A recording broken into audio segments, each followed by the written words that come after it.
This week's parasha could be entitled The Birth of a Leader. We see Moses, adopted by Pharaoh's daughter, growing up as a prince of Egypt. We see him as a young man, for the first time realizing the implications of his true identity. He is, and knows he is, a member of an enslaved and suffering people. Growing up, he went out to where his own people were and watched them at their hard labor. He saw an Egyptian beating a Hebrew, one of his own people. Exodus 2 verse 10. He intervenes, he acts, the mark of a true leader. We see him intervene 3 times, twice in Egypt, once in Midian to rescue victims of violence. We then witness the great scene at the burning bush, where God summons him to lead his people to freedom. Moses hesitates for times, until God becomes angry and Moses knows he has no other choice. This is a classic account of the genesis of a hero. But this is only the surface tale. The Torah is a deep and subtle book, and it does not always deliver its message on the surface. Just beneath is another, far more remarkable story. Not about a hero but about 6 heroines, 6 courageous women without whom there would not have been a Moses. First is Yocheved, wife of Miriam and mother of the 3 people who were to become the great leaders of the Israelites. Miriam, Aaron, and Moses himself.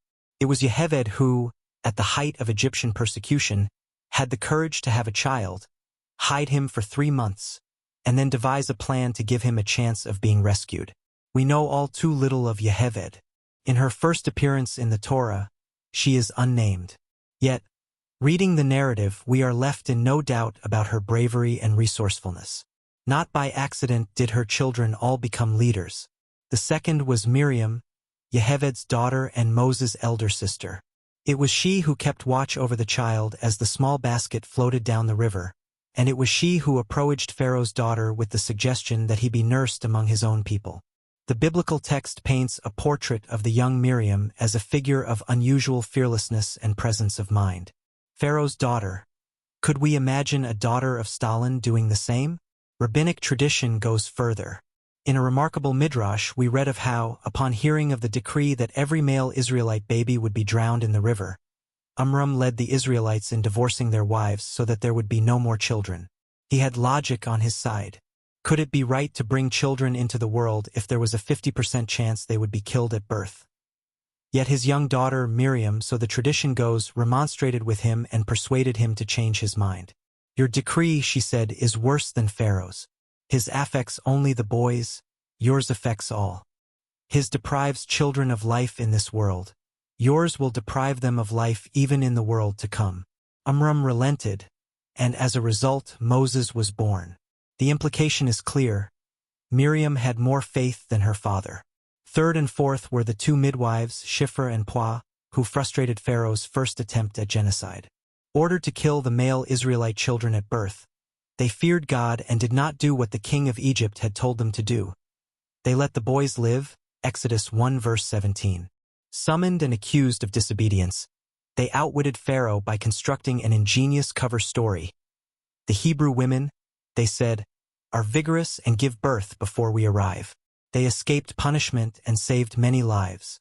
The significance of this story is that it is the first recorded instance of one of Judaism's greatest contributions to civilization. The idea that there are moral limits to power. There are instructions that should not be obeyed. There are crimes against humanity that cannot be excused by the claim that I was only obeying orders. This concept, generally known as civil disobedience, is usually attributed to 19th-century American writer Henry David Thoreau, and it entered international consciousness after the Holocaust and the Nuremberg trials. Its true origin, though, lies thousands of years earlier in the actions of 2 women, Shifra and Puah. Through their understated courage, they earned a high place among the moral heroes of history, teaching us the primacy of conscience over conformity, the law of justice over the law of the land. The 5th is Zipporah, Moses' wife. The daughter of a Midianite priest, she was nonetheless determined to accompany Moses on his mission to Egypt, despite the fact that she had no reason to risk her life on such a hazardous venture. In a deeply enigmatic passage, we see it was she who saved Moses' life by performing a circumcision on their son. Exodus 4 verses 24 to 26. The impression we gain of her is a figure of monumental determination who, at a crucial moment, had a better sense than Moses himself of what God requires. I have saved until last the most intriguing of them all, Pharaoh's daughter. It was she who had the courage to rescue an Israelite child and bring him up as her own in the very palace where her father was plotting the destruction of the Israelite people. Could we imagine a daughter of Hitler or Eichmann or Stalin doing the same? There is something at once heroic and gracious about this lightly sketched figure, the woman who gave Moses his name. Who was she? The Torah does not mention her name. However, the first book of Chronicles, 4:18, references a daughter of Pharaoh, named Batya, and it was she whom the sages identified as the woman who saved Moses. The name Batya, sometimes rendered as Batya, means the daughter of God.